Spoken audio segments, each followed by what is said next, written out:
that.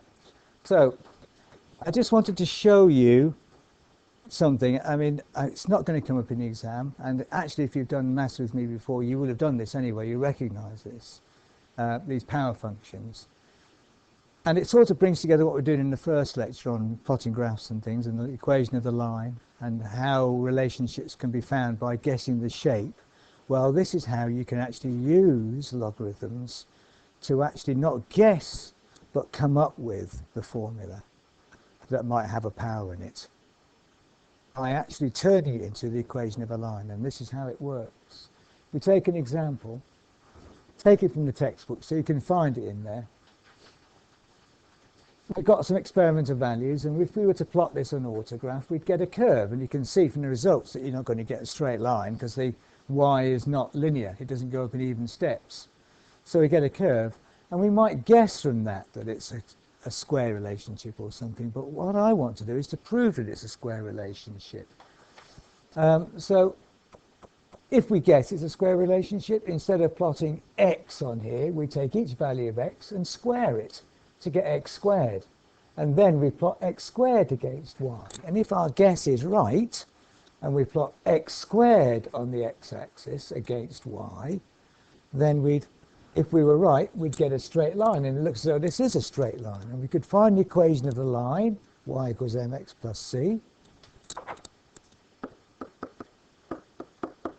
and the gradient would be the gradient of this line, and the c would be the y-intercept. We discussed this before.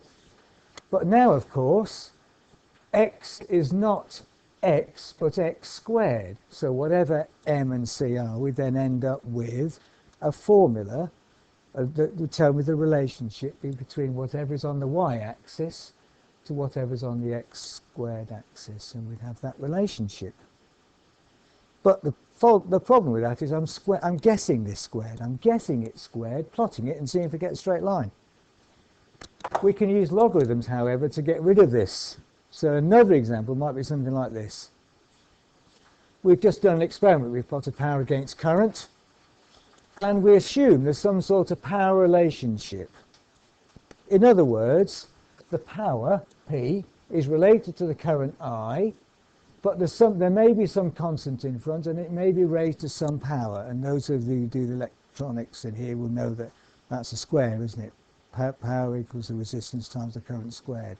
So we're going to end up with a square relationship. But how do we prove it is?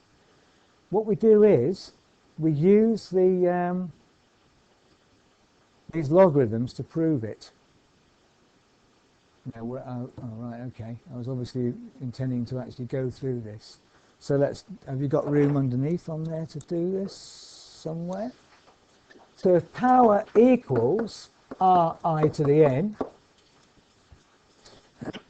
what we do is we want n and we want r. We want to find n and r.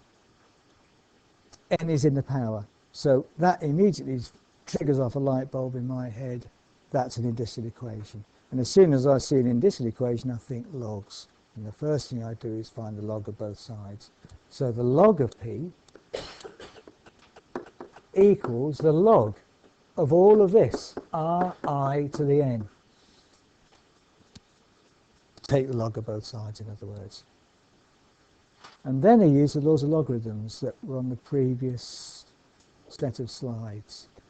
And if the first one was, if I've got two numbers multiplied together, the logs add. So I can separate this out into the log of r plus the log of I to the n.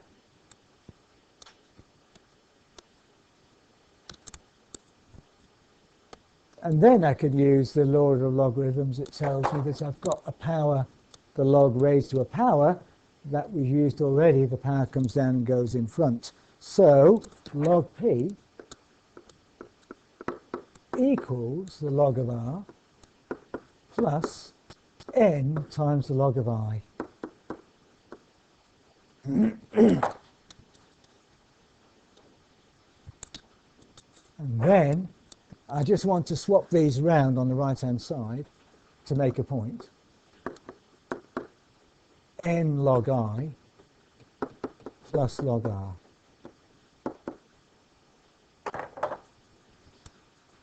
And the reason why I've done that is because it matches the equation of the line now.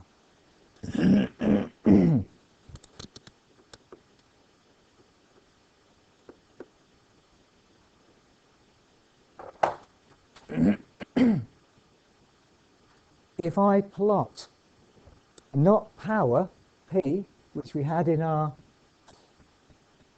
set of results here, not power, but log of power, against not the current, but the log of the current, if I'm right, and it is a power relationship, I'll get a straight line. And more than that, the gradient of that line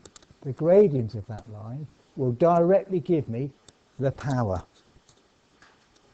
So I don't need to get it, I can calculate it. And the y-intercept, C, will give me not r, the constant, but the log of r. So I can then work out what r is by finding 10 to the power of that.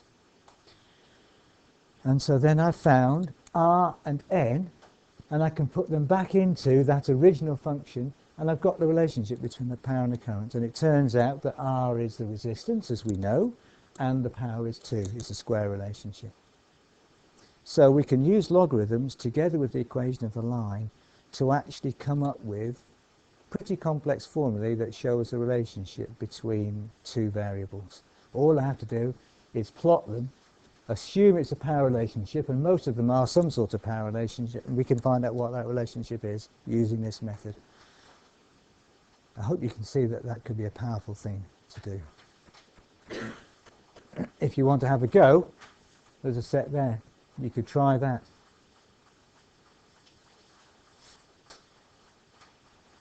But that's an additional problem for those of you who are interested in trying it out. Okay, I'll stop there. So